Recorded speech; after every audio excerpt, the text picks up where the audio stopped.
Hey everybody, we're back at it again with another video.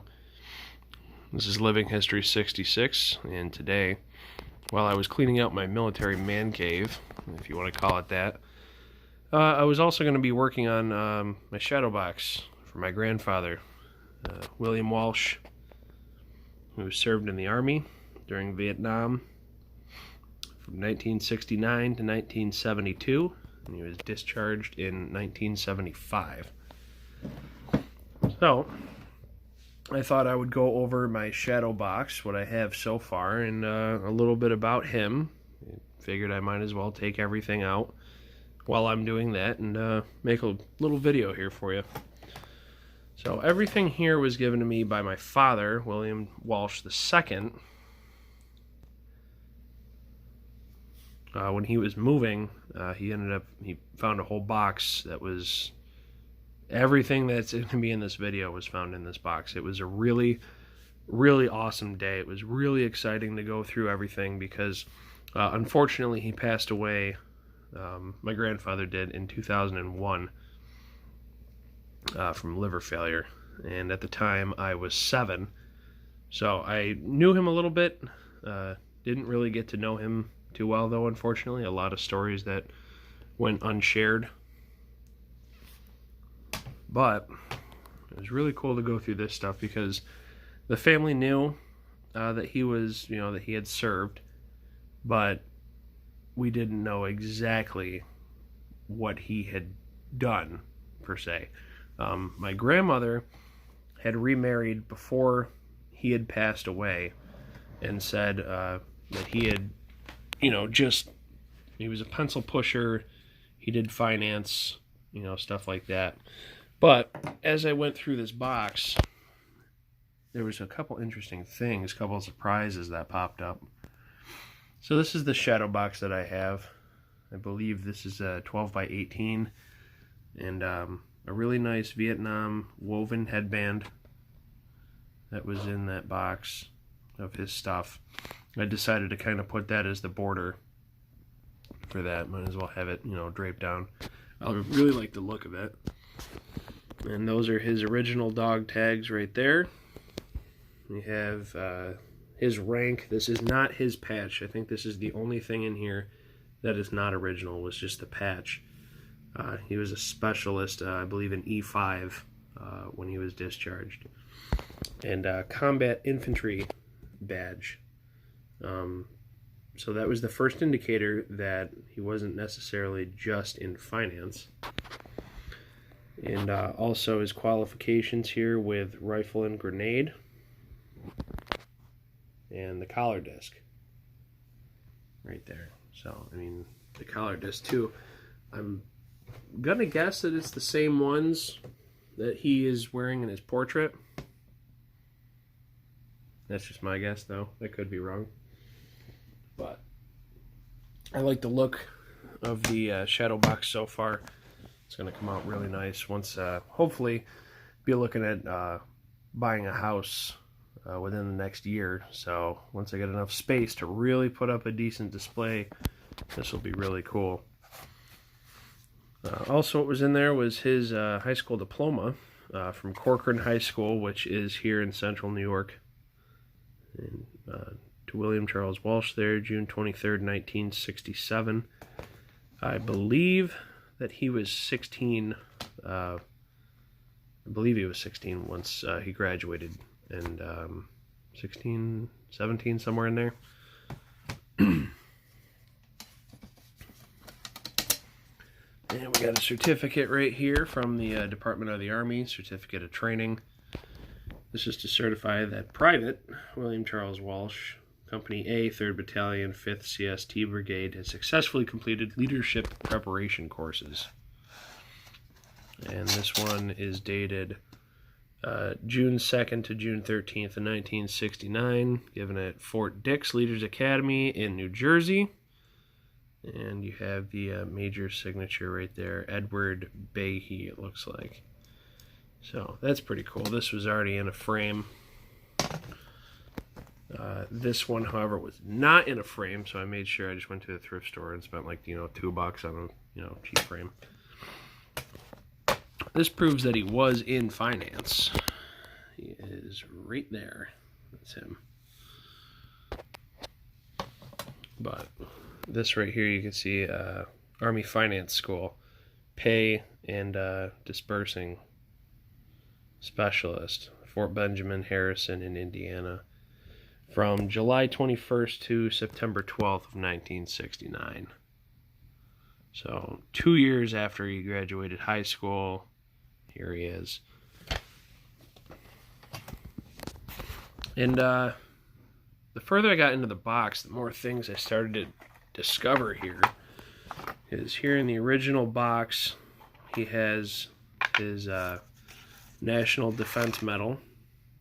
And these are just the clasps for the medals that are in the shadow box.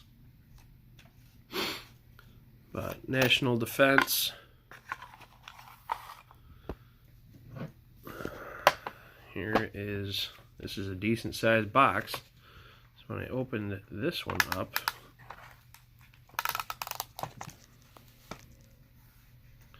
right here is the Army Commendation Medal. On the back says for military merit. And you can tell it was sitting in here for a while, because you can see the outline of it from age. But these medals are in awesome shape though for their age, and considering that they've just been sitting in a box. But it has the medal, has a little pin here, little enamel pin, and the ribbon bar. And it also came with, I got frame for this.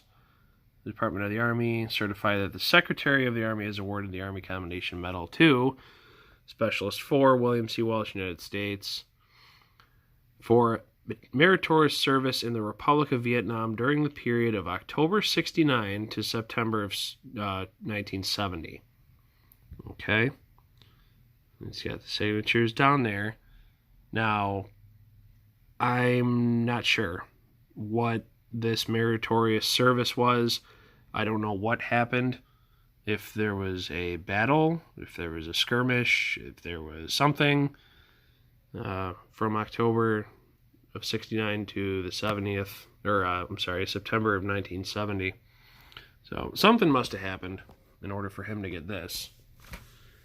Also, I really wish these things could talk, or if somebody had information on this, because I also found his Bronze Star right here.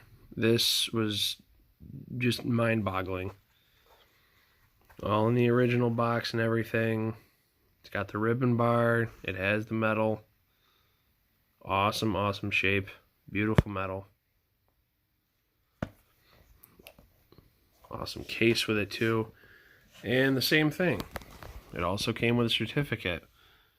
To all who shall see this presents greeting. This is to certify that the President of the United States of America, authorized by Executive Order 24, August 1962, has awarded the Bronze Star to Specialist 4, William C. Walsh, United States Army, for meritorious achievement in ground operations against hostile forces from February 6th to February 9th of 1970.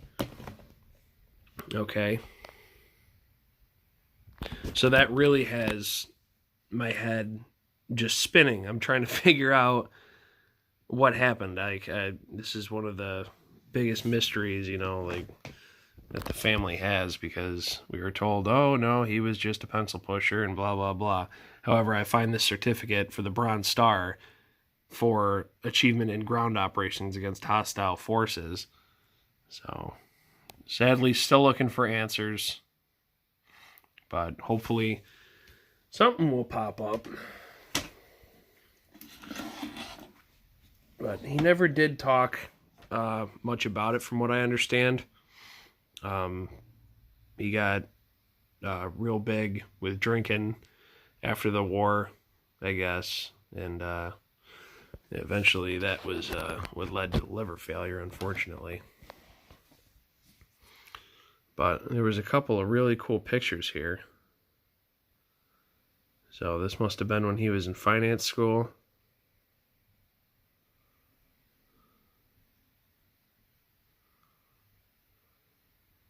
But really cool original pictures. This one is it's missing the corner. The film's kind of coming off. I was happy I could save this. There was something written on the back of this one, but unfortunately some of it kind of was torn away. So, but that's him sitting there on the right. Not sure who that is on the left, but must have been a buddy.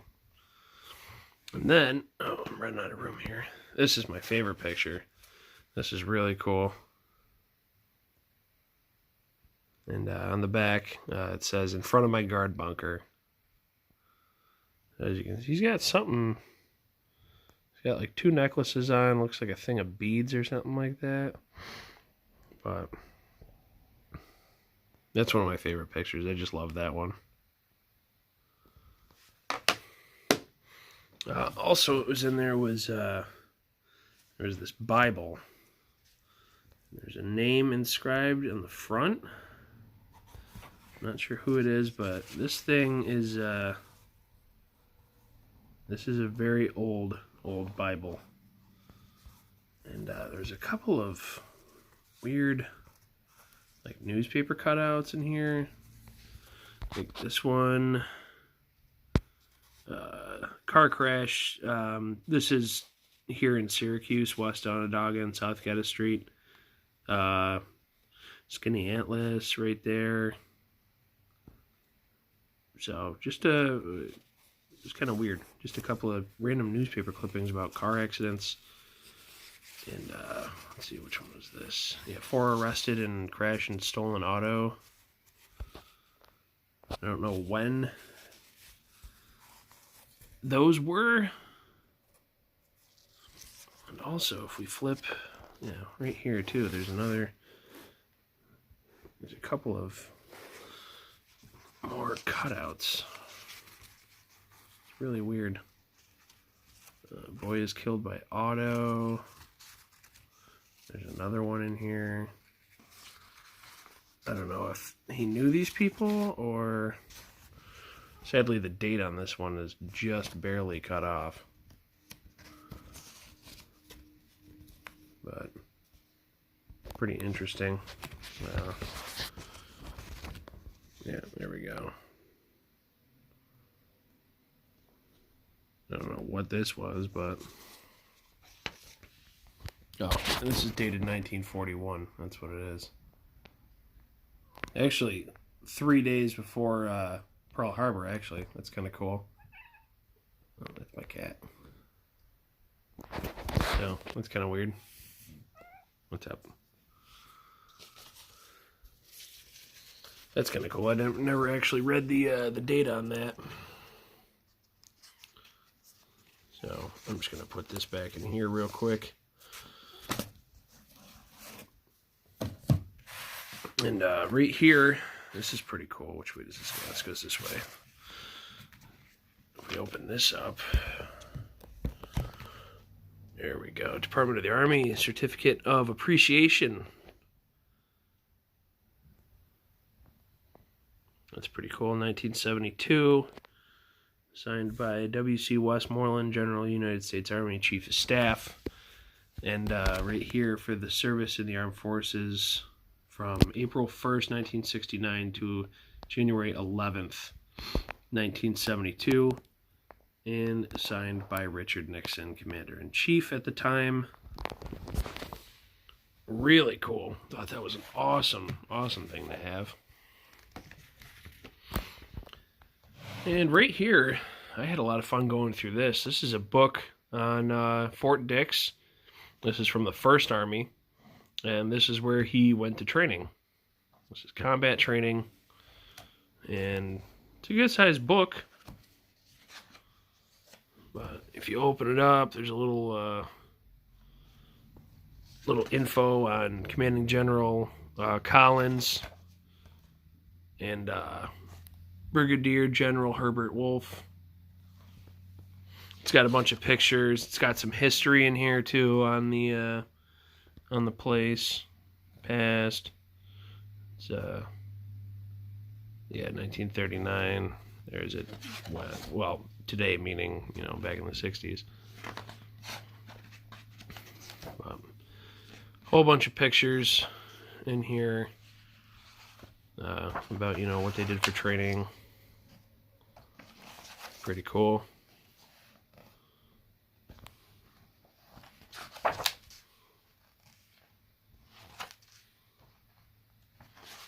A lot of cool shots in here too, like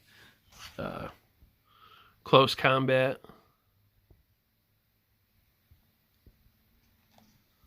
That's a couple cool pictures. The gas too.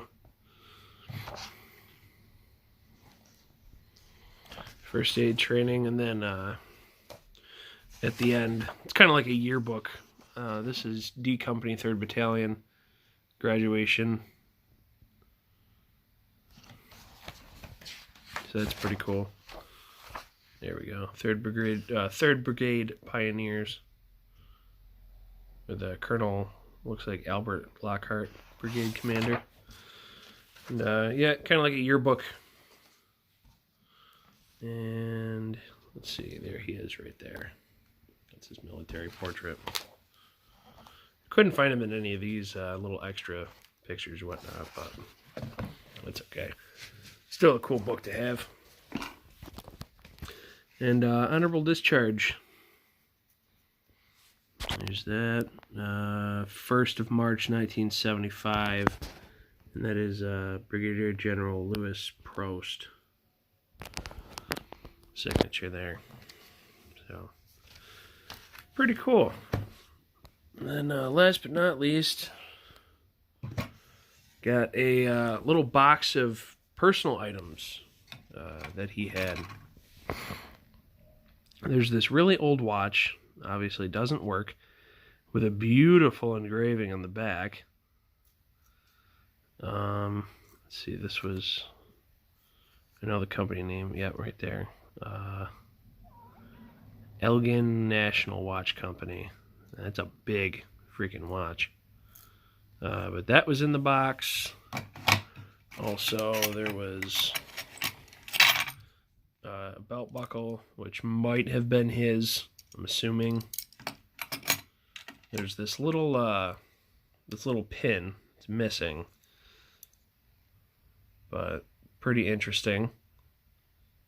I'm not sure. I haven't done any research on this, on who that is or whatnot, but my guess is that the souvenir that he picked up while over in Vietnam.